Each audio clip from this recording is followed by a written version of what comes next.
بسم اللہ الرحمن الرحیم۔ السلام علیکہ یا صاحب العصر والزمان۔ چاہے وہ قیمتی ہو یا بے قیمت یا کوئی راز ہو، بلکہ ہر وہ چیز جو کسی کے پاس امانت کے طور پر رکھی جائے اس کی حفاظت ضروری ہے، اور اس کے بارے میں کسی طرح کی بھی لاپرواہی، تجاوز اور خیانت شمار ہوگی، اور خیانت کرنے والا خدا کے قہر و غضب کا حقدار ہوگا۔ خلاصہ: ہر انسان کے کچھ مخصوص حقوق اور حدود ہیں جن کی رعایت کرنا سب پر واجب ہے۔ جان و مال، عزت و آبرو، نیز عیوب اور کسی کا گھر، سب اس کی امانت اور اس کی حدود و شمار ہوتے ہیں، اور کسی کو بغیر اجازت کسی کی حدود میں داخل ہونے کی اجازت نہیں ہے۔ سوالات: نمبر 1، شخصی حدود سے کیا مراد ہے؟ نمبر 2، کیا کسی کے شخصی حدود میں صرف غیروں کی مداخلت ممنوع ہے؟ نمبر 3، قرآنی آیات کی روشنی میں لوگوں سے اجازت کے خصوصی اوقات کون سے ہیں؟ نمبر 4، کسی کے عیوب کو عام کرنا اور اس کی حدود میں مداخلت کیوں شمار ہوتا ہے؟ نمبر 5، کن چیزوں کو امانت کہا جاتا ہے؟ 22واں سبق: دوست اور ساتھی۔ ہر انسان کے سماج میں کچھ لوگوں سے تعلقات ضرور ہوتے ہیں اور کچھ لوگوں سے دوستی بھی ہوتی ہے۔ انسان انہی لوگوں کے ساتھ اٹھتا بیٹھتا یا آمد و رفت رکھتا ہے، خرید و فروخت کرتا ہے، یا اپنے مسائل اور مشکلات حل کرنے کے لیے ایک دوسرے سے مشورہ کرتا ہے اور ایک دوسرے کی مدد کرتا ہے۔ اسلام نے دوستی اور ہم نشینی کو بہت اہمیت دی ہے اور اس کے لیے مومنین سے بہت تاکید کی گئی ہے۔ چنانچہ حضرت علی علیہ السلام فرماتے ہیں: من لا صدیق لہو لا ذخر لہو، جس کا کوئی دوست نہیں ہے اس کے پاس کوئی ذخیرہ نہیں ہے۔ پھر آپ علیہ السلام فرماتے ہیں: الا صدیق و نفسن و عہدہ فی جسوم متفرقات، دوست ایسے ہوتے ہیں جیسے مختلف جسموں میں ایک روح ہوتی ہے، لیکن اس بات کا خیال رہے کہ ہر کس و ناقص سے دوستی مناسب نہیں ہے۔ جب دوست انسان کے تمام رشتہ داروں کے مقابلے میں زیادہ قریب ہوتا ہے تو یقیناً انسان دوست سے متاثر بھی زیادہ ہوتا ہے۔ پیغمبر اسلام صلی اللہ علیہ وآلہ وسلم فرماتے ہیں: المرء علی دین خلیلۃ فلینظر احدکم من یخالل، انسان اپنے دوست کے دین پر ہوتا ہے، لہذا تم دیکھو کہ کس کے دوست ہو۔ نیز آپ علیہ السلام فرماتے ہیں: اقتربوا الناس باخوانہم فانما یقارن الرجل من یعجبہ نحوہ، لوگوں کو ان کے دوستوں کے ذریعے پہچانو، اس لیے کہ ہر انسان اس سے دوستی کرتا ہے جو اسے اچھا لگتا ہے۔ حضرت علی علیہ السلام فرماتے ہیں: کل المرء یمیل الی مثلہ، ہر انسان اپنے جیسوں کی طرف میلان رکھتا ہے۔ نیز آپ علیہ السلام فرماتے ہیں: لا یصحب الابرار الی انظر انہم ولا یراد الشرار الا اشباہہم، لوگ نیک اور اچھے کو ہی اپنا دوست بناتے ہیں اور برے لوگ برے دوستوں کا انتخاب کرتے ہیں۔ ان روایات سے معلوم ہوتا ہے کہ دوست کے انتخاب میں بہت زیادہ توجہ کی ضرورت ہے۔ ہم اس درس میں قرآن و حدیث کی روشنی میں ایک اچھے دوست کی خصوصیات بیان کریں گے اور اگلے درس میں یہ بتائیں گے کہ کن لوگوں سے دوستی سے پرہیز کرنا چاہیے۔ نمبر 1، قرآن کریم ان لوگوں سے دوستی کرنے کا حکم دیتا ہے جن کے شب و روز زیادہ تر یاد خدا میں بسر ہوتے ہیں اور جو رضائے الہی کے خواہاں ہوتے ہیں۔ وَلَا تَطْرُدُوا الَّذِينَ يَدْعُونَ رَبَّهُمْ بِالْغَدَاةِ وَالْعَشِيِّ يُرِيدُونَ وَجْهَهُ، جو لوگ صبح و شام اپنے خدا کو پکارتے ہیں اور خدا ہی کو اپنا مقصود بنائے ہوتے ہیں، ان کو اپنی بزم سے الگ نہ کیجیے گا۔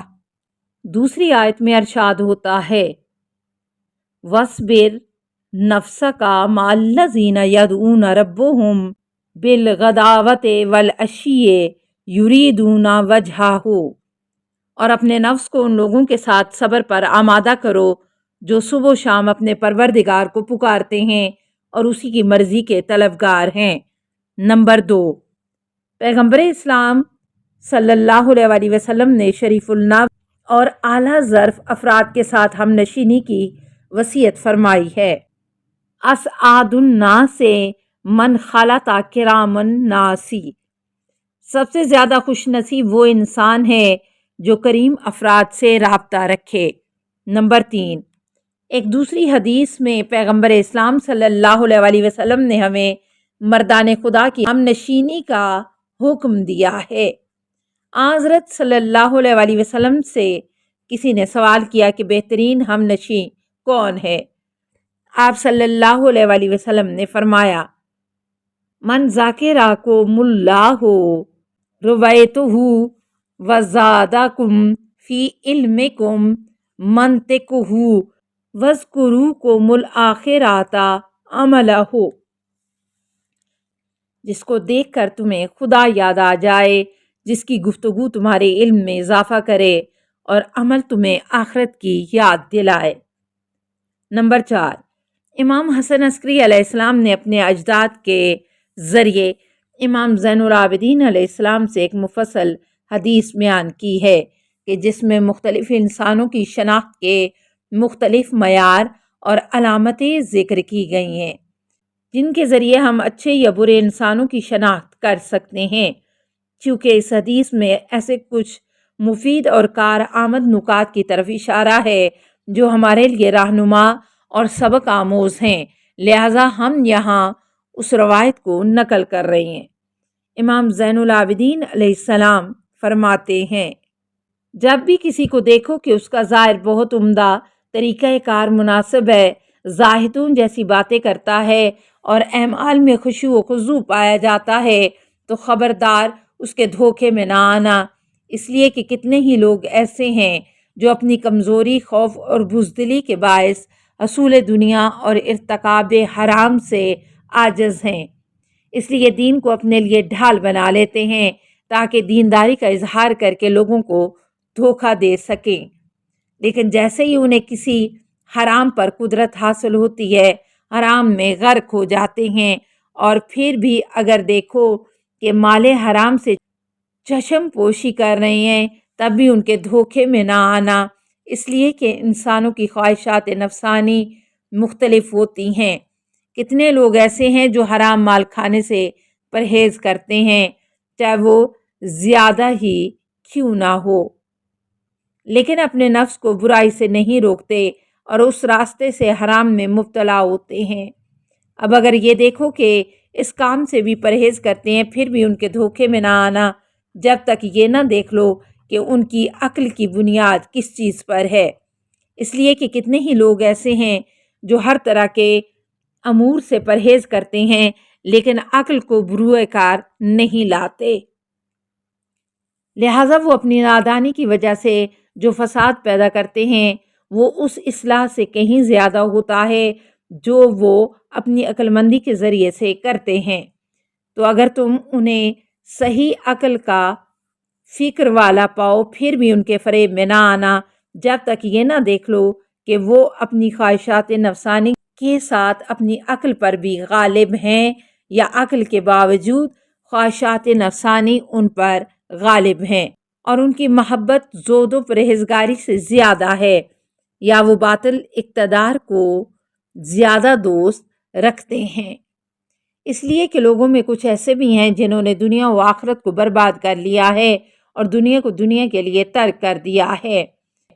वो ये समझते हैं कि बातिल इक़्तिदार का मज़ा मुबाह व हलाल सरवत से ज़्यादा अच्छा है, और ये सब कुछ इक़्तिदार बातिल हासिल करने के लिए तर्क कर देते हैं। अस्सलामु अलैका या साहिबल असरे वज़्ज़मान, अल अमान अल अमान अल अमान मिन फ़ितनिज़ ज़माने, अस्सलामु अलैका या खलीफ़तर रहमान, अस्सलामु अलैका یا امام الانس والجان، السلام علیکہ یا مظہر الایمان، السلام علیکہ یا شریک القرآن، السلام علیکہ یا قاطع البرہان، السلام علیکہ یا امام زماننا، ھذا اجل اللہ فرجک وسہل اللہ مخرجک وظہورک، السلام علیکہ ورحمۃ اللہ۔ اللہم صلی علی محمد و آل محمد۔